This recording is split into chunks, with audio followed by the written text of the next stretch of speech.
Captain's Log, Stardate 6/24/2024. My name is Dan Javin, and today we're going to take a look at Cassie, our new event reward for the last week of our Mega.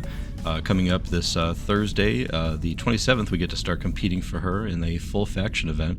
Today we're also going to look at the upcoming objective event, Masters of the Arena. We're going to take a look at how to gear out your ships. The best tips I have for you to either, just limp by, just get the bare minimum out of the event, or even fully complete it for that final reward. And let's not waste any more time. Let's take a look at Cassie here. So I'm in the game. Most of what I want to show you about her is going to be visible here in the game, but we'll pop over to the big book shortly. We have a dip primary, dip command eng crew, so I like how they keep throwing in those eng kickers there. Not so much med, I'd like to see a little bit more of that, but beggars can't be choosers, and it's far better than command dip psi. Collections here, we have 3 collections, so pretty solid showing for Kasidy Yates's Far Beyond the Stars persona. Still, I love the art, fantastic representation here, really great lighting on it, and a standout crew. I love the coloring on the uniform. Having this in your roster will make you smile if you love the episode. Here, the ship ability is really important, so for anybody that can even get a single star on Cassie and is still looking for one of those optimal fleet boss battle healers. I know we've had a lot of them. A lot of them have also been available in the Supremium campaign, so if you're not a spender, it's a little bit on the tougher side. You may want to waste a retrieval trying to go get your first copy of Dareth. But Cassie here is available if you could just even hit top 1500 in the faction event. And she does feature a 20-second cycle, that's the cooldown plus duration. Also a 25% whole heal, so that's the strongest we see. It's a fine healer. Your first star, she will be at full strength. There's really nothing more that you need to worry about in terms of boosting her up, getting additional stars. So a really great opportunity for 1500 of the players in this event to really notch one of those opportunities off of their Fleet Boss Battle roster. Now is a good time though to jump over to the big book. Let's see here on Cassie's page. Coming in at tier 4, a top 50 Voyager, clocking in at number 35 here. And also number 58 overall in terms of her shuttle rating, owing to a pretty large, look at this, 2024, it's 6/24/2024, and our crew is Diplomacy 2024. I can't make this stuff up, folks. She is just fine in terms of her ship rating. Let's take a look at these voyage ratings here. Only Mirror Mariner on one of her seats is a full-out performer, so she's got some game elsewhere here. So if you do wind up wanting to fully fuse her, if you really enjoy the character, the episode, feel free to go for it. If tier 4 is a strong showing, you may have a pretty strong run of diplomacy characters, since we tend to see a lot of diplomacy primaries, especially among the Mega and giveaway crew. Let's see her in terms of all primary diplomacy. So is Cassie here on the second page, number 11th overall in terms of a diplomacy primary, in terms of her voyage rank. Essential? No, she's not, but she's fun, and she's just as powerful, I think, and reasonable choice. Would I cite her up from a single star? No, I would not. I think there's better uses for those 4 stars, especially with only 3 collections to speak about. So for my roster, if I do earn her, she will probably hang around for a little while and just do a little bit of healing, and I would be happy to see her in my roster, and not looking forward to freezing her anytime soon. So let's jump on over to the game. We'll take a look at the Masters of the Arena objective event, and I'll give you what tips I have for this. We've talked real briefly before about equipping your ship when we were talking about the skirmish battles. There's a lot of the same logic will apply to doing your arena battles here, but for this particular event, we're going to have a few different tips for you. And the first is right here on this home screen. So take a look at the timer. It says coming soon, 8 hours, 13 minutes. So this actually is going to count down if you're an Eastern Time player like I am in the US. This will count down to right at midnight, but currently our in-game day begins, our new day begins at 1 in the morning. So there's actually a full hour gap here where this objective event is live, and we can actually spend our tickets from today, from the prior day, and that will really be a big help. So my first tip to you is if you're a night owl, if you're getting up to feed the cat in the middle of the night, whatever, you have a full hour if you haven't already spent your tickets tonight that you can go in and get a little bit of credit on this objective event. And so for those of you that are also going to play the following 2 days as well, you'll actually have up to 30 chances without having to spend dilithium to be able to get all the wins that you need. And you do need quite a few. You have to win 19 battles. It's 7 for the Admiral Division, 7 for Captain, and 7 7 for Commander Division. So let's take a look here at the rewards. So one other tip I have for you is if you are new to Arena, or if you just don't really care that much, still at least put the effort in for the prizes on the Admiral Division. These gold schematic beholds are fantastic. One of the biggest features in the game is voyages, and being able to get a ship at full strength that matches your antimatter trait for the ship each week is going to be huge. Also, just opening up those different ships for other purposes. Some of them are, like the artifact is particularly good for fleet boss battle. The more chances you have to draw from the ship portal to get more schematics for that, the better. And also just for arena use too. If you like to play the arena, there are some ships like the Negvar which are premium and really hard to find. So again, just try at least to get your 7 wins. If you win nothing else in this event, just to get those gold schematic beholds. The Captain Division and the Commander Division are less important. The ships that you earn from them, these super rare schematic beholds, the 4-star ships may have some application. There's the Borg's Fury 878, which is fine for farming the Fleet Boss Battle hard battles. Also, if you're working your way up to as a new player for those hard and brutal matches, you have to have a purple ship to be able to attack those. So there's some application in the early game, but for long-term players in the late game, any purple ship that you earn is, if you're a completionist collector, that's fine, but it's not going to have applications in voyages. All purple ships are strictly going to have less antimatter. Even if they have a trait match, then your 5-star legendary ships will be even unmatched. In the Commander Division, the 3-star ships, by the time you're playing in the Masters of Arena objective event, you're probably already past the 3-star ship, so it's just probably the least useful. This 400 chronoton bonus is really nice. It's actually a good chunk of chronotons, but if you're just unable to compete in Captain or Commander, don't worry too much about that. So let's talk about how we are competitive. So if we're going to be making a full run at it, and we want to fight in the Admiral Division, if we haven't prepared already, we may be kind of stuck in a strange spot. So I'll show you here. In the Admiral Division, I'm rank 562, and so that's last night when I had finished the game. I usually play just before midnight to bump my rating up as high as possible before game turnover. And so I was probably up around 50s or so. I don't really push for number 1 so often anymore. It's a lot of effort, but what I do like is I like earning the schematics that drop from this. In particular, the Serene Squall mechanics are great because it's the only 5-star raider ship. So I was mentioning those ship antimatter traits. Every once in a while, a month will come along where you get a ship that's a premium ship, and you really, you're kind of motivated to get it to max strength for your voyages. And this month is one of those months, so I've been happy to earn those. And that means that I don't want to do what some players recommend, which is called tanking my rating. Being in the Admiral Division is difficult, especially at the high levels, and guaranteeing that you can get even those 7 wins can be difficult for some players. So some players have chosen, and this dates back to some of the very old objective events, some players recommend just tanking your rating, just not even competing. They say the rewards really aren't worthwhile. I think for just an individual win, it's only 1,000 credits. So I guess that can add up over time, but it's just not as lucrative as some other areas of the game. So when you're playing for rating in the arena, you've got to really determine what your goals are. My goals are to increase my schematics, so I want to get to a high rating each day, and the objective event is no exception. I'm not going to really interrupt my play just for that.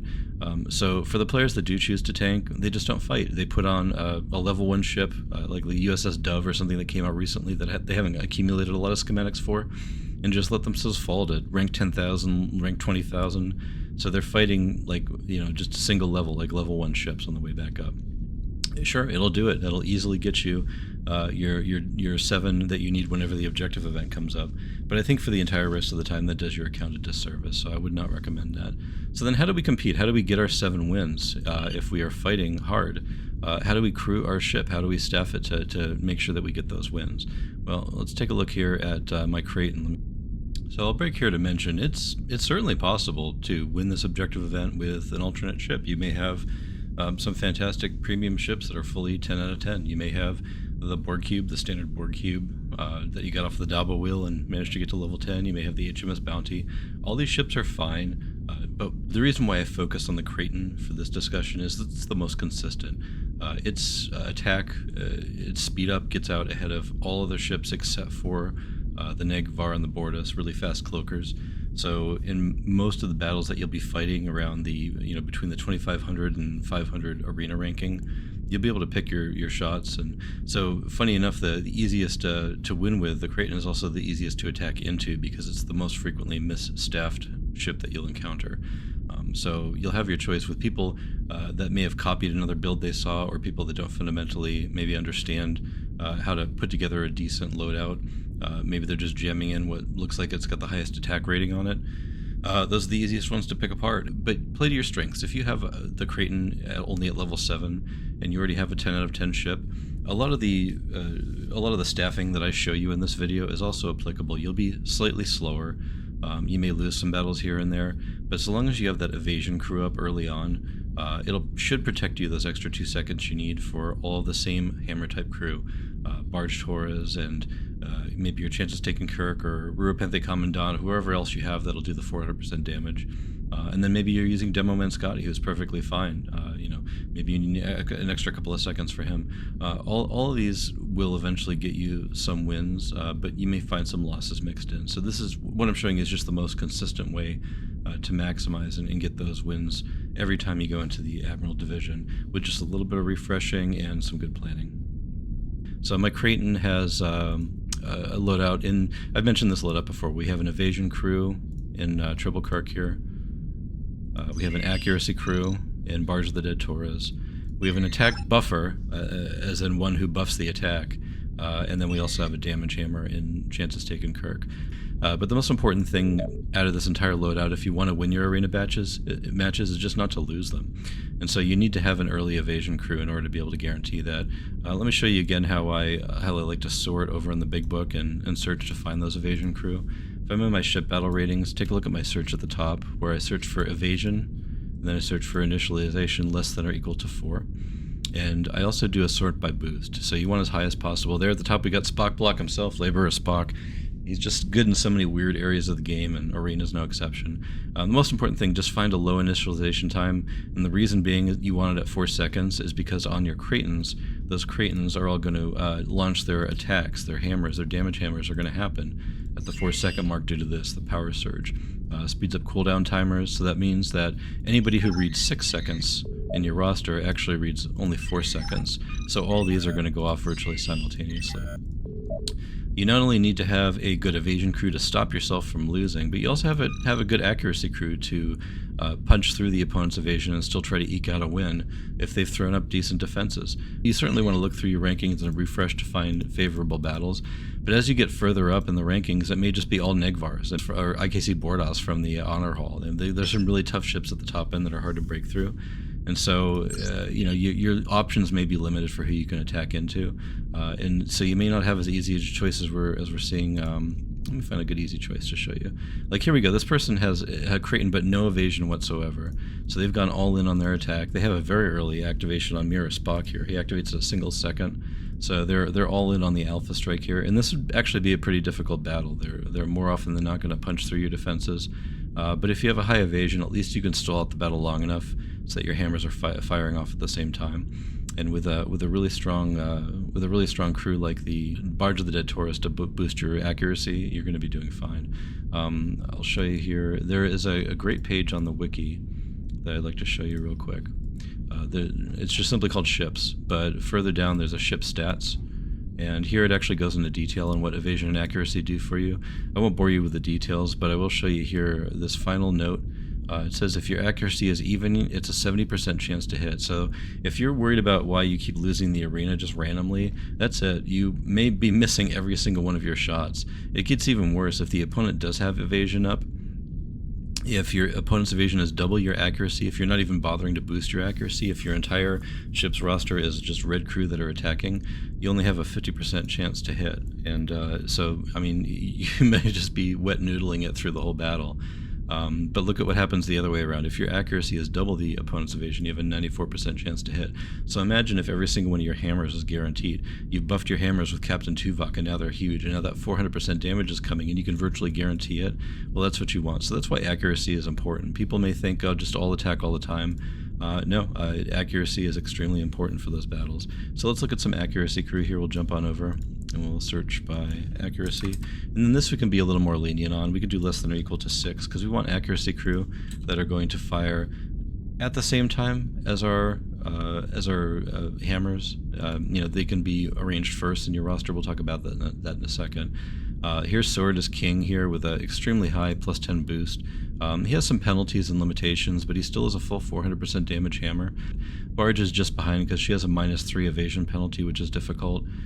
First Officer Una does feature a full bonus, but only a 350% hammer, and then it drops off significantly from there. It's much harder to find good crew after that point. But really look for those. I think Barge is probably my best recommendation because she has a great voyage skill set. So if you were going to start retrieving somebody to really help you in this area, she'd be the one to go to. So back to the game, we'll see how I arrange these. So on my attack crew, and here's where I messed up. I got to change my battle stations, get back to my Creighton. So I have my Kirk arranged so that he fires first. The crew fire from left to right. It's important because when the opponent's attacking into you, and it's on autopilot, you're going to want the computer to do what you want it to do. So evasion goes up first, and then we have Barge of the Dead Torres happening before our final damage hammer. The reason I mentioned Captain Tuvok at the 4-second initialization, the reason why he's so great is that he happens before all this happens. So with him being the fastest activation, a strong 20,000 crit bonus, and also a full +10 attack bonus because he's fully fused, he's going to increase all the other hammers, and that includes my evasion hammer in Triple Kirk, who has 325% damage, and my 400% damage for Barge of the Dead Torres. And then finally, if the opponent's not dead at that point, I get to finish him off with 400%. So that all looks great. That's fine, Dan. But what else do you have for me? How can I still guarantee that even if I'm at the top of the ratings, I can still win my attacks? Well, final note I have for you here, and I'll show you a sample battle here. Well, here's somebody that's trying to tank. Take a look. Let me switch over here. Take a look at rank number 543 here. This crew has no nobody on the ship. It's just an empty ship. So this would be an easy battle. Let's try to find one a little more difficult here. Let's attack into rank 303 here. So this opponent has no evasion. No accuracy. It seems like a pretty easy battle. Full of hammers. And Pathfinder Uhura, I think she has a position trigger, so she's not even going to fire on this battle. This seems like a real good one to fight into. So I'm going to show you my final tip here. As you're attacking, go ahead and help out the computer. Keep it on level 1. Turn on your auto. But as your guys come up, click them and attack right in.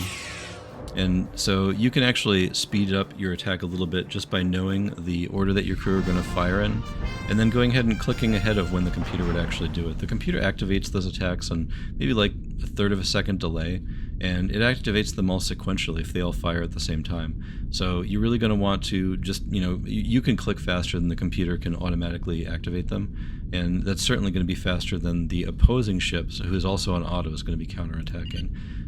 So I'm confident just by refreshing, maybe I'll slip a little bit of the rankings, just picking my battles and finding ones that are that have no defense. Here's rank 287. I'm going to go into him right now. Turn on my auto. Let things tick down on their own.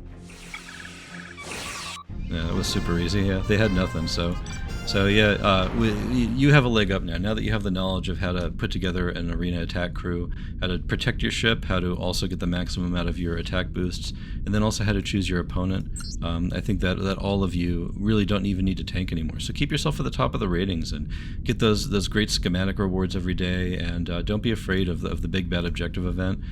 You'll not only absolutely be able to earn all these great gold ship schematic beholds, but also get those crons too. Why not? So that's all I got for you today. Thanks for joining me. See you tomorrow. Live long and prosper.